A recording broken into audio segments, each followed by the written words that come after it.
নমস্কার বন্ধুরা, কেমন আছেন আপনারা সবাই? আমি পম্পা নিয়ে এসেছি আর একটা ভিডিও আমার স্মৃতির পাতা থেকে, যেটা কিছু ফটো আপনাদের ভিডিও আকারে দেখাচ্ছি। আমার এক দেওরের, খুড়তুতো দেওরের রিসেপশন, মানে তার এঙ্গেজমেন্ট, বিয়ে, রিসেপশন সবই দেখাচ্ছি। আর তার সাথে আছে একটা চমকদার সারপ্রাইজ। সেটা ভিডিওটা পুরো দেখুন, দেখলে বলে দেব, দেখতে পারবেন। যাকগে, এই যে সেই আমাদের নতুন বউ ছিল, এটা আমার এক দিদি হয়।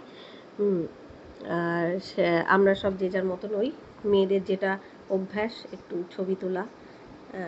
আর এই হচ্ছে এই দিদি ভাইয়ের হাজব্যান্ড, দাদাভাই, ইনি কলকাতা পুলিশ। এই যে আমরা সব যে যার জায়গায় দাঁড়িয়ে একটু একটু করে ছবি তুলে নিচ্ছি। আর এটা হচ্ছে আমার ছেলে বিচ্ছু দ্য গ্রেট। দেখুন মুখের হাবভাব, এমনি ছবি তুলতে বললেই এরকম এমন এক একটা মুখের হাবভাব করবে যে তখন মনে হয় না ওকে দিয়ে ছবি তোলে। গিয়ে সবাই এক একজন রিলেটিভ আমার ওই কাকিমাদের, এই হলুদ শাড়ি পরা বসে রয়েছে। ইনি হচ্ছে কাকিমা, এনারই বড় ছেলের বিয়ে, 2 ছেলে, বড় ছেলের বিয়ে। মেয়ে হচ্ছে বালিগঞ্জের, ওর একই সঙ্গে পড়াশোনা করেছে, একই সঙ্গে চাকরি বাকরি করে।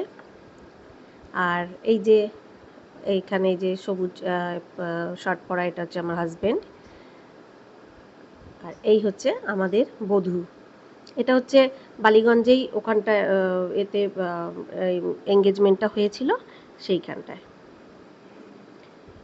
সেখানেই আর কি সবাই আমরা একসঙ্গে সমবেত হয়েছি। এই যে এঙ্গেজমেন্টের আমাদের কাকু সম্প্রতি মারা গেছেন, বড় ছেলের বিয়েতে তিনি হাজির থাকতে পারলেন না। যাই হোক, আমার পুরুষদের দেখার মধ্যে যে এই কাকু হচ্ছে আমার কাছে এক আদর্শ পুরুষ, সত্যি ভীষণ ভালো মানুষ ছিল। এই হচ্ছে আমার সেই দেওর। এখানে বাড়িতে আমি আইবুড়ো ভাত দিয়েছিলাম যখন, তখন সেদিনকার এটা মানে সেদিনকার এটা ফটো। আর এই হচ্ছে আমার ছোট দেওর। আর এই হচ্ছে ও মানে কাকিমার যেদিনকে আর কি ওদের ইয়ে হলো, আইবুড়ো ভাত দেওয়া হলো, বা আগের দিনকে বিয়ের সেই দিনকার। আর এই যে গায়ে হলুদের দিন, বিয়ের দিনকে গায়ে হলুদের সময় এই সব ছবিগুলো। এই দেওর ব্যাঙ্গালোরেই চাকরি করত, এখন কলকাতায় চলে এসছে। আর এই হচ্ছে আমাদের বিয়ের লুকস। সত্যি কথা বলতে কি, তখন তো জানি না যে আমি এরকম কোনো ভিডিও বানাবো বা কিছু, তাই জন্য বেশি ছবিও তোলা নেই, বা ভিডিও তো নেই সেরকমভাবে একটা। ওই যে যার মতন একটু ছবি তুলতে বলেছি, যে ছবি তুলে দিয়েছে সেইগুলো নিয়েই আপনাদের সামনে পরিবেশন করছি। বলছি না, সবাই তো ছবিও তুলে দেওয়ার মতন কেউ নেই, ওই নিজের মতন যেইটুকু করে তোলা। এই যে দেওর বিয়ে করতে বেরোচ্ছে, এই আমার ছেলে আর ওই দাদার ছেলে দুজনে রয়েছে। যাই হোক, আমরা সবাই বরযাত্রীর জন্য তৈরি হয়ে গেছি, এইবার বেরিয়ে পড়বো আস্তে আস্তে। সবাই বেরিয়ে গেছি রাস্তায়, গাড়ির জন্য ওয়েট হচ্ছে।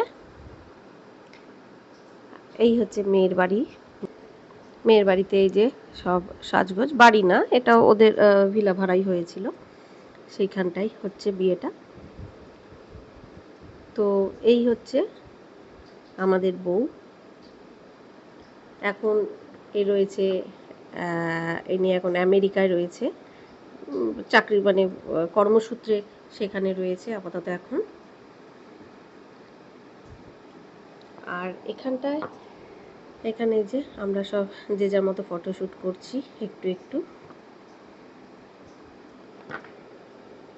তো এই যে বিয়ের পরের দিনকে এসে গেছে বউ, নববউ আর বরবধূ দুজনকে বরণ করে ঘরে তোলা হচ্ছে আস্তে আস্তে। সবাই আমরা প্রবেশ করছি ঘরের ভেতরে।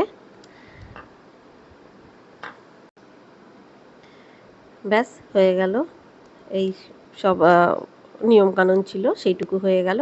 এটা রিসেপশনের দিনকে সকালবেলা রিসেপশনের দিনে যেটা বলার ছিল আমার, যে এটা হয়েছে হচ্ছে আমাদের চৌরাস্তায় যে ডোনা গাঙ্গুলির বাড়ি, সৌরভ দাদার বাড়ি, সেইখানটায় রিসেপশনটা হয়েছে। তো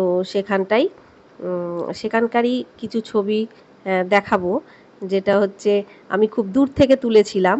হ্যাঁ, কিন্তু এসব মেমোরি তো চট করে হয় না, একটা যে সৌরভ গাঙ্গুলিকে দূর থেকে দেখছি, এটাও যেন একটা বড় পাওনা।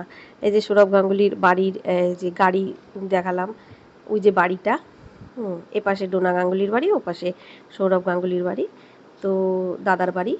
তো এই যে সেই উঠোনটা, এই যে হচ্ছে সে গাড়িটা, এটা হচ্ছে দাদার জীবনের প্রথম গাড়ি। আর এই যে যদি লক্ষ্য করুন একটু, আমরা অনেকটা দূর থেকে ছবিটা যেহেতু তোলা, কারণ সামনেটা এই যে দেখছেন এখানটা পুরো ঘেরা আছে, এ পাশে যাওয়া যাবে না, তো ওই দূর থেকেই ছবি তোলার একটুখানি চেষ্টা করেছিলাম।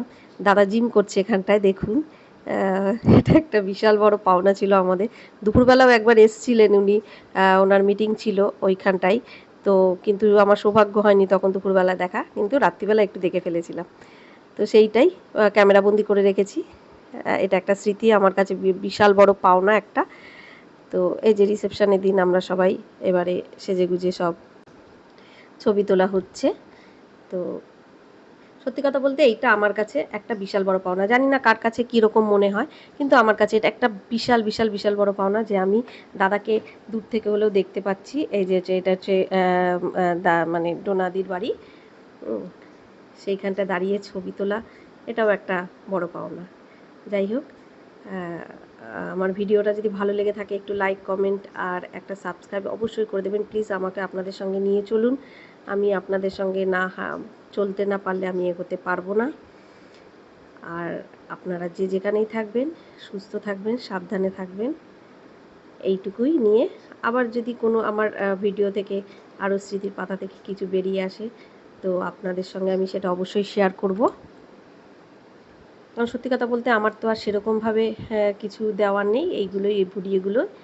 আমার ভিডিওটা ভালো লেগে থাকলে একটু লাইক, কমেন্ট আর সাবস্ক্রাইব অবশ্যই করে দেবেন প্লিজ।